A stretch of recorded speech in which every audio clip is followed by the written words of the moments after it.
Hello, I'm Waqar Rizvi, and this is Scope. Afghanistan's President Ashraf Ghani's office has said announced U.S. troop drawdown will have no effect on security in Afghanistan. This is at a time that the Saudi ambassador to the U.S. has said peace talks with the Taliban will yield very positive results by next year. Is all this optimism well placed or an overstatement of the ground realities? To discuss this a bit further, we're joined now by Mr. Rustam Shah Mohammed, who is a former ambassador of Afghanistan, and he's joining us live now from Peshawar. Mr. Rustam Shah, thanks for joining us here in Scope. Do you think President Ghani, as well as the Saudi ambassador to the U.S., are being too optimistic about the situation in Afghanistan? But there is reason for some optimism, but I think one has to be very cautious because there are many imponderables even now. Number one, whether and in which circumstances would the U.S. be prepared to withdraw all their forces in a time frame?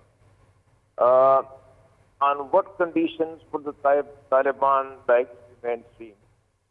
And what if there is a constitution amendment which authorizes the Lower Jirga to establish an interim broad-based government in Afghanistan pending elections? What will be the reaction of the Kabul regime to that proposal?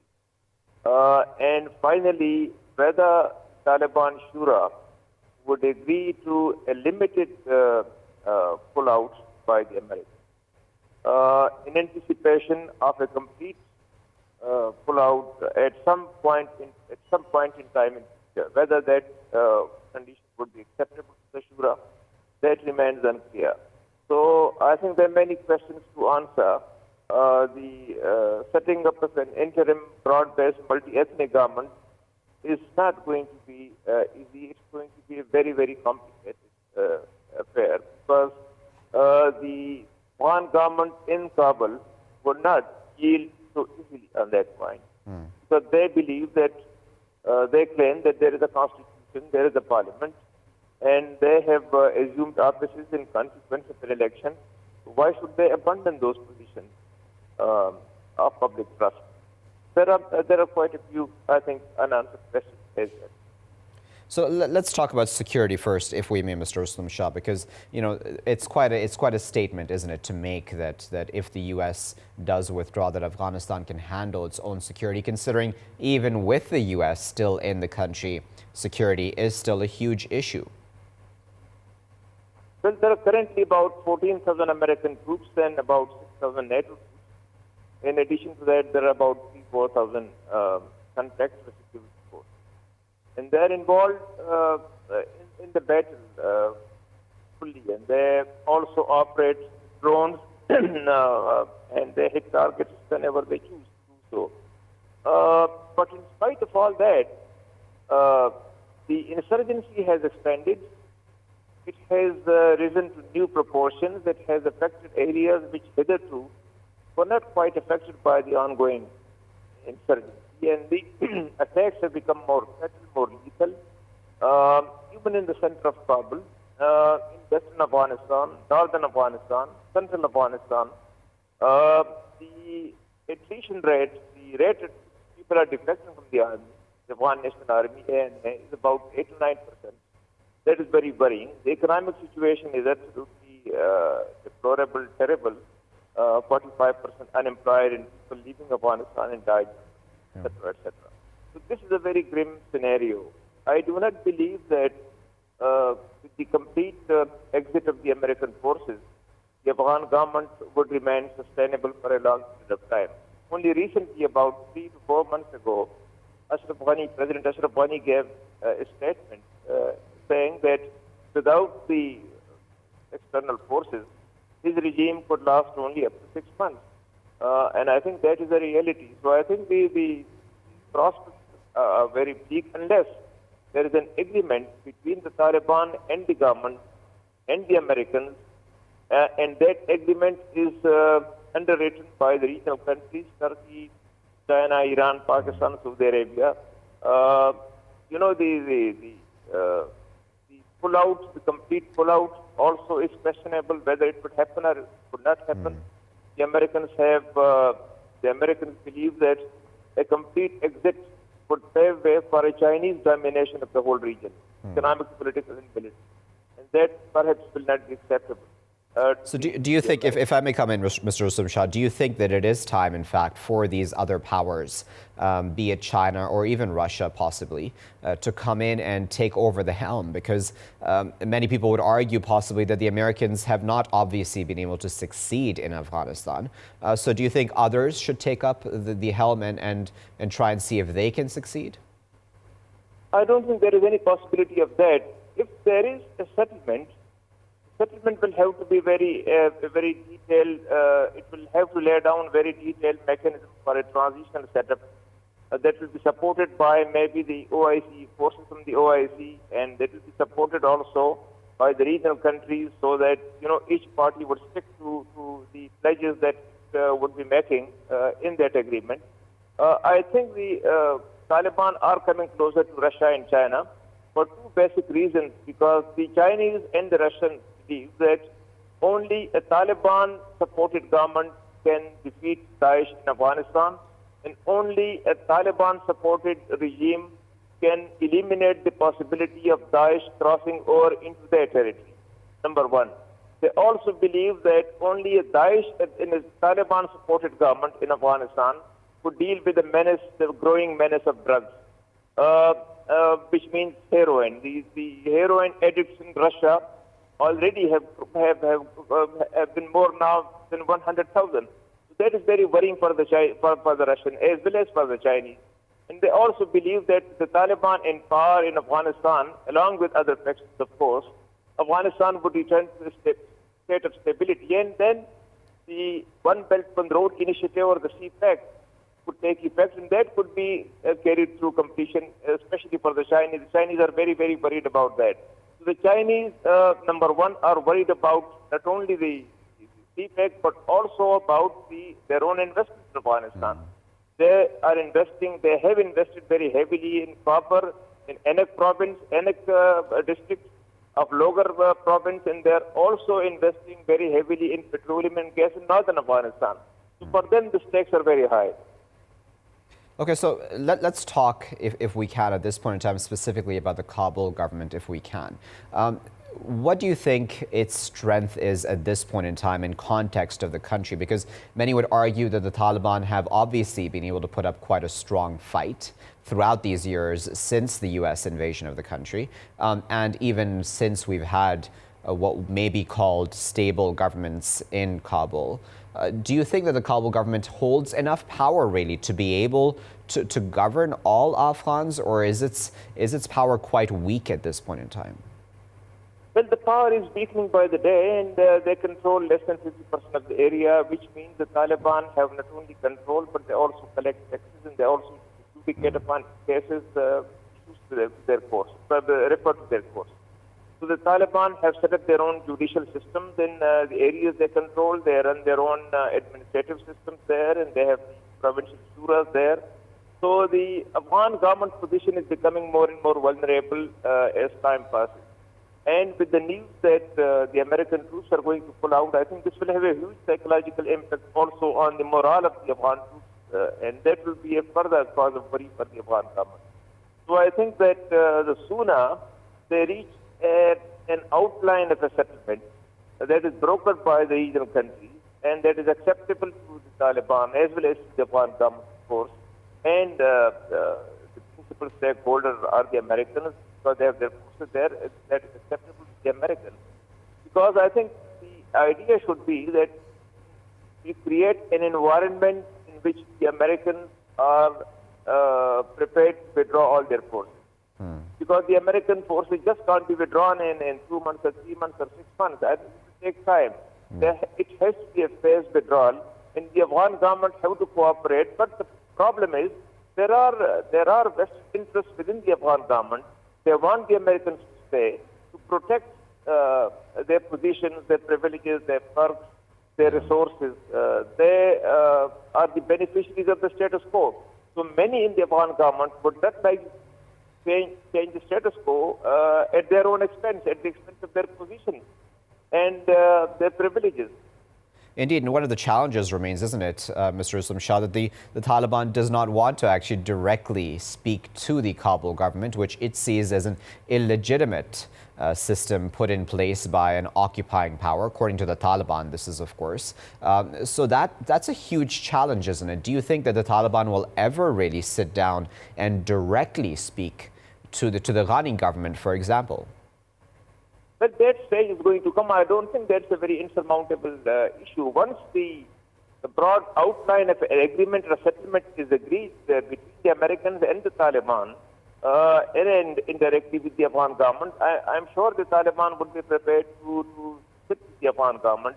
But first, there has to be an outline of an agreement, and the regional countries have to be in agreement with that also. They have to underwrite that, they have to be guarantors for that.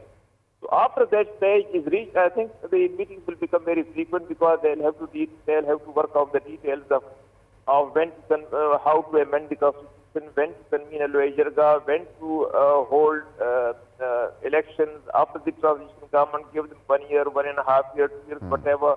What will be the composition of the interim government? What will be the representation of the Taliban? What will be the representation of other ethnic groups, etc., etc. Those are details which have to be worked out between the Taliban and the Afghan government.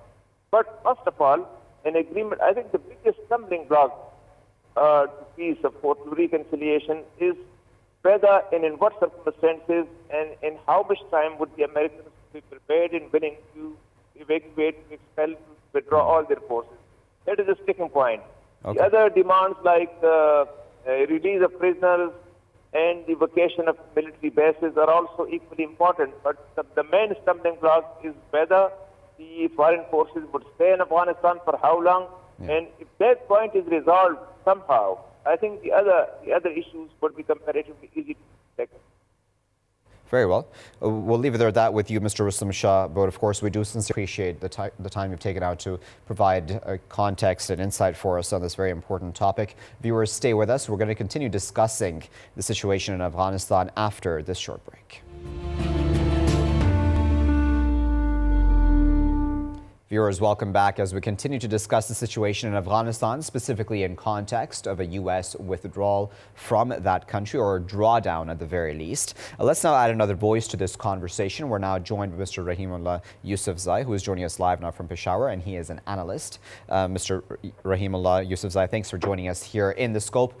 I wonder what you make, Mr. Yousafzai, of the confidence of the Afghan president's spokesman when he spoke about the U.S. drawdown in Afghanistan, saying it would not affect security.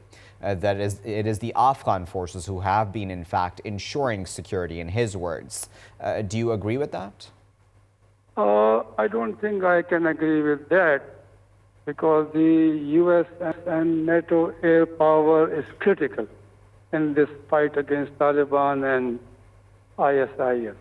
You know, the Afghan Air Force is new, is still very small, not very effective, and the Afghan forces depend to a large extent on the American air power. The Americans have jet fighters, they have gunship helicopters, they have drones, and they have made the difference.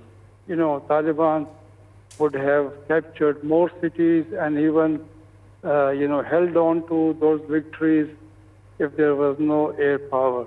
The Afghan skies are completely controlled by the American Air Force, and the Taliban have no answer to that. They don't have any air force, they don't have any anti-aircraft guns, they don't have any anti-aircraft missiles. I think that is not true, although I do agree to some extent that after the drawdown of the NATO forces in December 2014, when only about 16,000, 17,000 foreign troops are left behind, most of the fighting on the ground is now being done by the Afghan force. They are almost 350,000, 100,000, and they have been fighting with Taliban, with ISIS. So they have actually suffered heavily. Everybody agrees on this point, the Americans say that these losses are huge and unsustainable in the long run. But still, I think the Afghan forces can continue fighting on the ground, but without any air cover, I think they will be in a very bad situation. Okay, so let's talk then the day after, Mr. Yousafzai, when the Americans draw down their forces from 14,000 right now to 7,000. What do you think happens after that? What kind of an effect will it have on the Kabul government, its stability, A, and B, what do you think it will have an effect on when it comes to peace talks? Will peace be more possible at that time? You know, the drawdown, even if it is symbolic, in a way, because there are only about 17,000 foreign troops, half of them will have gone. We don't know by what time. I think it will happen by the summer of next year. So, I think the Taliban have been handed a very, symbolic, or you can say a victory in the sense that they are saying they have forced the Americans to withdraw. The Americans were not willing to continue fighting.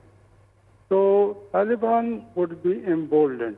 Taliban would actually, after the drawdown, they will increase the number of their attacks in the hope that this will further demoralize the Afghan forces. Already the attrition rate in the Afghan National Defense Security Forces is about 30%. It's, I think, the highest anywhere in any army.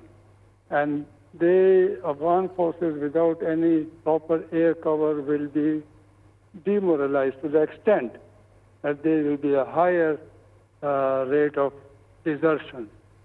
And I think that Taliban would then try to strike, heavily and more often in those areas where the Afghan government is vulnerable.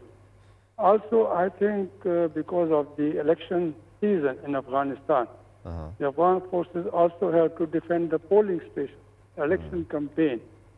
And that will also, stretch their resources. It will, again, give a psychological advantage to Taliban. There could also be, more disunity in the Afghan government because of the elections. We don't yet know. Yeah. Dr. Abdullah is going to contest again against Ashraf Ghani. Ashraf Ghani has already announced his candidature. So I think the Afghan forces will be stretched thin. Yeah. And they will lose further, I think.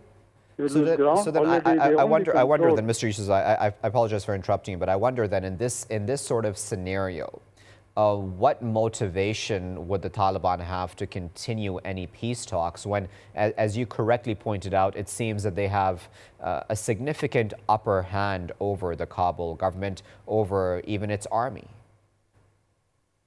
I think Taliban are talking to the Americans only at this point of time. Yeah. And they are only talking about the withdrawal of foreign forces.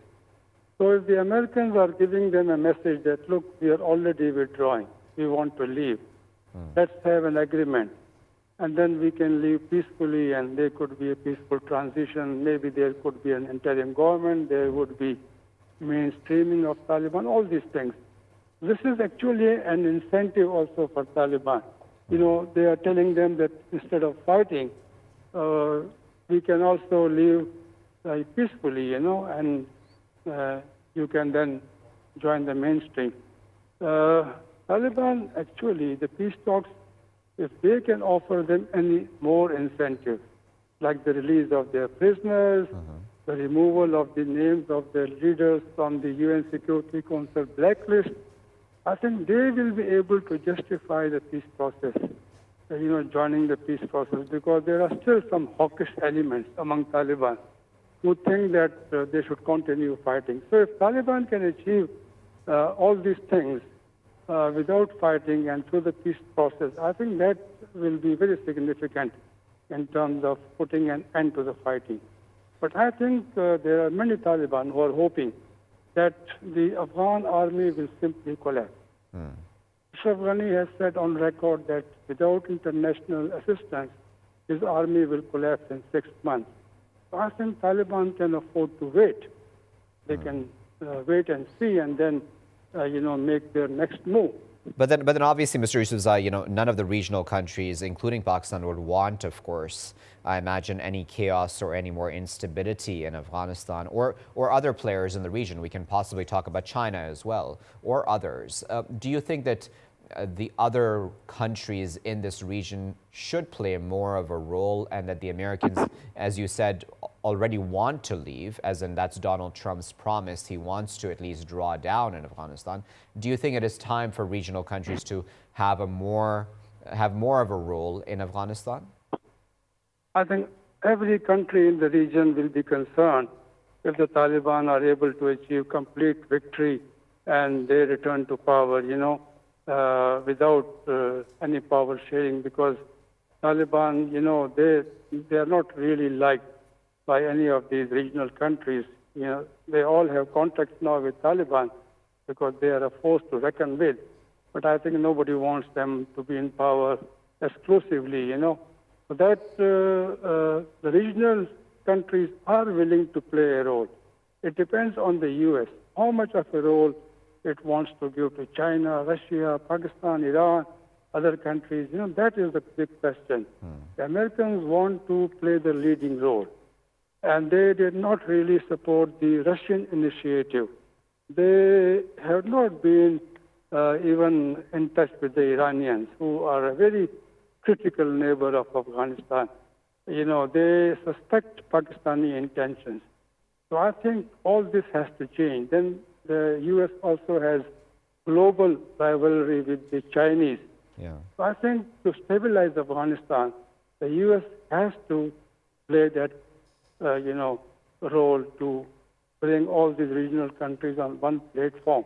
And I think it was a good move by Zalmay Khalilzad to visit 8 countries recently, and also to invite the Saudis and the UAE and hold the meeting in Abu Dhabi, That actually, I think, was a very good move, because by holding peace talks with Taliban first in Qatar and then in the UAE, they have sent a message that, especially with their allies, like Saudi Arabia, UAE, and the former ally Pakistan, they can work together for peace in Afghanistan. Indeed, I'm wondering, though, you mentioned that the U.S. wants a leading role in this, but it seems, and you can correct me if I'm wrong, that there is a bit of disagreement even within the United States about the American role in Afghanistan, because Donald Trump seems to want to not have as much American interventions across the world, and he wants to seem to, leave. He's already spoken about Syria, for example, and he's now made this decision for Afghanistan. Do you think that and those disagreements within America will also affect how the United States deals with the question of Afghanistan? I think there are serious disagreements in the U.S. Even the Republicans, at least some of them, who are very influential, they have criticized President Trump's, move. He is already withdrawing from Syria, but that was not very critical because the U.S. role, had become limited. Also, although there is a sense of betrayal among the Kurds who were being supported by the U.S. In Afghanistan also, there is anger, some sense of betrayal towards the U.S., especially Trump. So I think these divisions are also reflected in the statements we have heard, in the U.S. itself. Right. Mr. Khalilzad has said that his timeline in his mind is that he would like some sort of an understanding by April 20th, before the April 20th elections, that is. Do you think that is practical, that by April there can be some sort of an understanding? I think it's always good to have a deadline, a target, and then you try to achieve something by keeping in view that target. So there's no harm in trying, although it's a bit ambitious. It's a very old and protected conflict, and there are so many players involved. I think the deadline he's giving, 20th April, is the date for the elections for president in Afghanistan. Yeah. And he knows, everybody knows, that once they have elections, once they have a new president, a new government, then it will be very difficult to persuade the newly elected leadership, especially the president with all the powers, to agree to say something like an interim government, to agree to, power sharing, which will be acceptable to all sides, to even bring changes in the constitution. So these difficulties will arise when you have a new president elected for 5 years. So if you can manage this before the election, so, this administration is already on the way out. Ashraf Ghani will have completed his 5 years. Yeah. So I think that seems to be the purpose. Secondly, it will also put pressure on Taliban. That look, if you want to join the mainstream, elections can be, say, you can do it before the elections, or maybe elections could be postponed as well. And then you can take part in the election as well. Yeah. So that is something of an incentive to Taliban.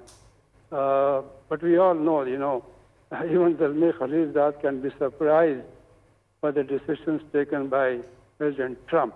Yeah. If he had not announced this withdrawal, the U.S. position would have been strong. The Afghan government would not have felt isolated. It's not sitting on the negotiations table. It is being taken into confidence, but it's not part of the negotiations with Taliban. So I think that, I don't know what was the purpose of announcing the withdrawal at this point of time when the talks were entering a sensitive stage, not decisive yet. But the talks were making progress. We have heard the UAE statement, very optimistic. We have heard Zalmay Khalilzad saying that he had productive meetings with Taliban. You have seen the optimism in Saudi Arabia and Pakistan and even in Kabul. So I think that it won't be easy now, after these new developments, to conclude the agreement, to complete the agreement by April next year. But one thing, Mr. Yousafzai, which is interesting, is that obviously for peace to be able to come back to any country, you need the parties in that country to speak just to each other. It should be led by the people of that country. In this process right now, as we have the peace talks, it's the Taliban, as you said, discussing with the Americans and with everybody else except the Kabul government directly. Isn't that a problem? Isn't the problem the fact that we have all of these external players, but not the Kabul government and the Taliban talking to each other directly? Shouldn't this be intra-Afghan dialogue? This was being said by every party, every country, every conference, that it should be an Afghan-led and Afghan-owned peace process. But it's not Afghan-led and Afghan-owned. Secondly, at some stage, the Taliban would have to talk to the Afghan government. Okay, if the issue right now is the withdrawal of foreign forces, they want to discuss this with the Americans because they are the ones who have a military presence in Afghanistan. But the other issues will have to be discussed by the Afghans among themselves. For example, amendment in the constitution. For example, release of Taliban prisoners who are being held by the Afghan government. Yeah. For example, the agreement of the Afghan government to remove some names of Taliban leaders from the UN Security Council blacklist. A number of issues cannot be decided solely by the Americans. So it has to be a reconciliation between the Afghan leadership, whether they are Taliban or whether they are the Afghan government. Even if you know about it, I think, even the opposition parties in Afghanistan, they have formed their own negotiating teams. Yes. They don't trust the government. They think the 12-member government negotiating team is not representative enough. So they want to talk directly with the Taliban.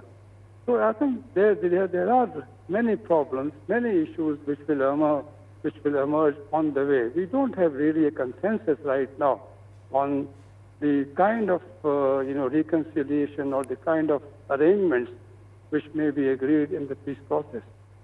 So then let's talk for a moment again about this Kabul government, because I think it's interesting, isn't it, that this is a government obviously which is propped up, if I may use that term, by the Americans and by NATO and other powers. Do you think that though that the way that that's designed right now, that is a good thing, that Ashraf Ghani or even Hamid Karzai before him or any other leaders that have been in power, that they have been able to really serve the Afghan people properly? Or do you think this entire structure needs redesigning from the get-go? Even this national unity government actually was, brokered by the Americans. Yeah. The Afghans could not agree among themselves. I mean, Ashraf Ghani and Dr. Abdullah, who contested against each other in the inconclusive election for president in 2014. The Afghan people, as we hear, as the opinion surveys show, were not really very happy with the Afghan government because of insecurity, because of, economic problems, because of corruption. These are the issues which, the Ashraf Ghani government tried to resolve.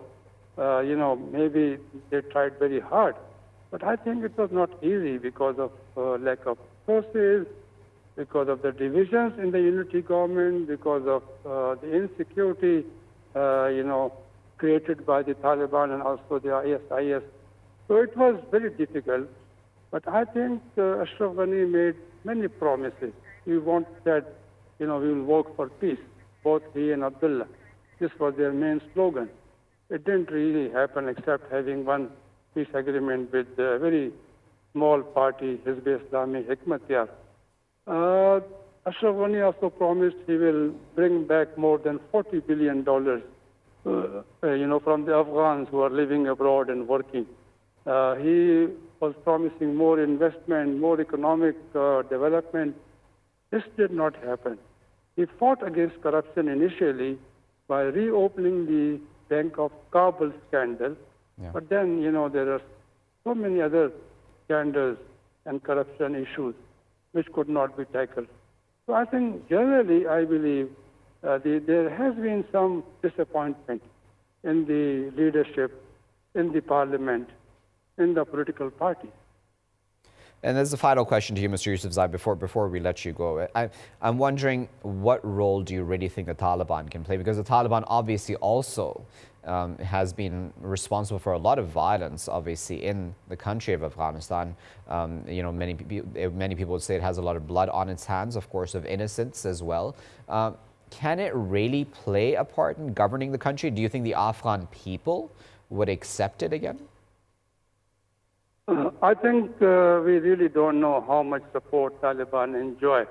They definitely have some support, especially, in the south and in the east, because Taliban are, in most cases, Pashtuns. So in the Pashtun area, they will have some support.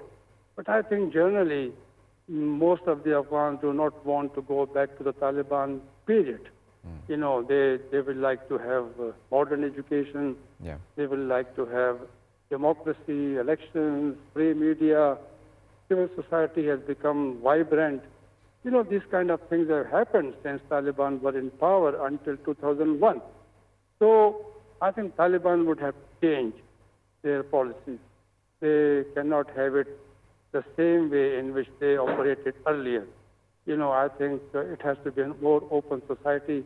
The Afghans have enjoyed openness, some liberties, and that cannot be taken away easily. If Taliban do that, if they, in any case, share power with somebody, or if they come back into power, yeah, I think it will be very, very difficult for them to continue the way they were doing it from 1996 to 2001. They have to change according to the conditions now prevailing in Afghanistan. All right, viewers, well, we've had our guests throughout this segment discussing, of course, about the latest situation in Afghanistan, these peace talks that have occurred, especially the ones in the UAE, providing the most optimism on the part of Zalmay Khalilzad, the U.S. Special Envoy, as well as regional players, even the Saudi ambassador to the U.S., speaking about something positive happening within the new year. We'll also, of course, we also spoke about the Very interesting Trump announcement to withdraw from Afghanistan, the drawdown at the very least of U.S. troops in that country. Keep a very close eye on those developments. Of course, this is a very fluid story, which we'll keep a close eye on here in The Scope. Thanks for watching this segment. We'll be back after a break with our next segment. Viewers, thanks for staying with us here in The Scope. In this segment, we're going to discuss a story coming out of Britain, where drones shut down London's second largest airport, Gatwick, for at least 32 hours. This was because of concerns that these rogue drones posed a threat to planes departing and landing. With the arrest of 2 people allegedly responsible for this chaos, questions have arisen about why security forces and laws haven't been able to keep up with technology and the new challenges it poses. To discuss that all a bit further, we're joined now by Joseph Hayat, who is a pilot, and he's joining us live from right here in Lahore. Joseph, thanks for joining us here in The Scope. What did you think, Joseph, when you heard about this entire story coming out of Gatwick and the fact that all these flights had to be cancelled simply because of drones? Well, I think it was certainly very concerning to see, but dare I say, there have been underlying concerns within the aviation community about the levels of safety and security and the potential threats to aircraft, certainly within the UK and Europe. As we know too well, it's very easy for anyone to access this type of technology, to acquire it, but there are also wider concerns within the aviation industry. So I must say, I wasn't too surprised. But I think what was most alarming was the amount of time it's taken for the authorities to counteract the threat and, of course, get the airport back open. Indeed, and that's the point I wanted to pick up on, because 32 hours certainly is a very long period of time, Joseph, for an airport to not have any planes landing or departing, or just, I believe, just an hour, 45-minute bracket there where a plane did, I believe, land at Gatwick. Apparently, till now, even though 2 people have been arrested, there are still concerns at Gatwick about any other possible drone sightings. What went wrong, do you think, when it came to the security forces, to the government and their response? Well, to give a bit more context to our viewers, if I may, when it comes to the side of the technology and how this threat is posed. I mean, conventionally, obviously, aircraft, as we know, Waqar, have transponders. That's the method of technology that sends information to the control towers, to the radars. And drones, of course, aren't fitted with them. So what happens is that the legal new law that's come into place in the UK is that nobody is allowed to fly or operate a drone within 1 kilometre of a particular airport, and certainly not above 400 feet in height. But because these types of equipment, these drones, don't have transponders, they're not fitted with the type of information required for the air traffic control to see them and communicate with them, as soon as they fly within that proximity to the airport, they're a threat to aircraft and to the passenger safety. So what's happened here is the individuals responsible for flying this drone within the area of the airport, they've violated that. And of course, air traffic control can't control that. Now, we know that now there's been equipment fitted that counteracts the frequencies that these drones require to communicate with the controllers for the drone pilots, the individuals operating them. So they've installed them now to try and counteract the threat. But the wider issue to security services, to the police, to the military, is it's not the type of size of aircraft that can be easily shot down. They're very, very small consumer electronic goods. Of course, if you used a shotgun or an automatic rifle to try and shoot one of these down, there is the threat of rogue bullets, obviously, hitting members of the public. And it's certainly too small to be taken down by any kind of missile device without any further damage to those around it. So it's been hard for them to counteract it. But why there was a delay as to why the technology, the counteracting frequency technology, the mobile stations that stop those frequencies, that block the control frequencies from the operators of the drones. Why it took so long for that to be installed is still not clear. But I think it's certainly alarming as to why that kind of equipment isn't fitted across some of the major airports in the UK. Because right now, the equipment they're operating with, the air traffic control, it can only pick up the aircraft that have transponders, or they can switch to what's known as primary radar, and that's radar that was around since the 1930s, 1940s, that frankly picks up any kind of green blip. That's any large metal device that the radio waves bounce off from on the ground. So that could be a conventional truck driving on a road, or it could be an aircraft or a drone. So there is a need, I think, certainly, to see this to be a commonality or a mandatory part of the equipment that major airports certainly have fitted. And obviously then, Joseph, there are, for those of us who are not pilots, such as yourself, it's hard to contextualize what threat a small drone may pose to a very large aircraft. Just can you put into context for us what kind of a danger this is? Well, there's two major ones. I think certainly the one that the pilots would be most concerned about would be a collision. Because if I may, could just go back to the kind of radar technology. Aircraft themselves have radars on board of them, commercial aircraft do. They have a series of traffic collision avoidance systems. Now, these are automated systems that effectively tell the pilots what to do if they're about to have a collision. Now, because drones don't have the necessary radio equipment fitted to them, they can't communicate with the aircraft or air traffic control. So the biggest concern to a pilot is an actual collision with a drone. People may think, well, how is that of huge significance? Drones are very light materials. They're made of very light materials. They're very small. But the reality is that if one of those drones was ingested into an engine, or several engines, if there were several drones, that could be enough to take down an aircraft. And then, of course, the wider concern is if the drone was to impact anywhere of the fuselage, the metal skin of the aircraft, if it was to hit, for example, the back, the elevators, or parts of the wings that control the ailerons, well, that could actually impact the way the pilots can control the aircraft. So we could lead to a situation where we have either an engine failing or multiple engines failing, or in fact, the aircraft becomes uncontrollable. And that's, of course, something nobody wants to see happen. As a final thought then, Joseph, before I let you go, do you think this will be one more thing then on the mind of a pilot when he or she is at the helm of a plane to worry about? Because I imagine there are a million different things that you need to worry about anyways, but do you think that now drone technology is such that a pilot would be looking out for drones on the horizon? I think absolutely you're absolutely right there, Waqar. Certainly, before the concern was looking out for lasers because people were pointing lasers into aircraft. Now the threat of drones is certainly very, very real. Of course, we're always looking out for birds because that's the most common thing that aircraft collide with. Bird strikes do occur. But a drone is certainly going to be at the number one mind when it comes to flying an aircraft. And of course, the other question, and I certainly hope to never see this circumstance happen, is but what happens if a drone is fitted with some kind of threat to the aircraft? What happens if it's fitted with a DIY weapon? That's the wider concern from pilots and the aviation community. Very well, Joseph, we'll leave it there at that. But of course, we appreciate you putting that in context for us and providing your analysis on that very important and worrying development there coming out of the UK. That was Joseph Hayat, pilot, speaking to us live from right here in Lahore, discussing that story. And as viewers, as Joseph there put into context, as I said, this entire issue, it's important, of course, for laws to keep up with this new technology, and we'll wait and see if that happens in the UK and throughout the world. That's all for this edition, though, of The Scope. I've been Waqar, Rizvi.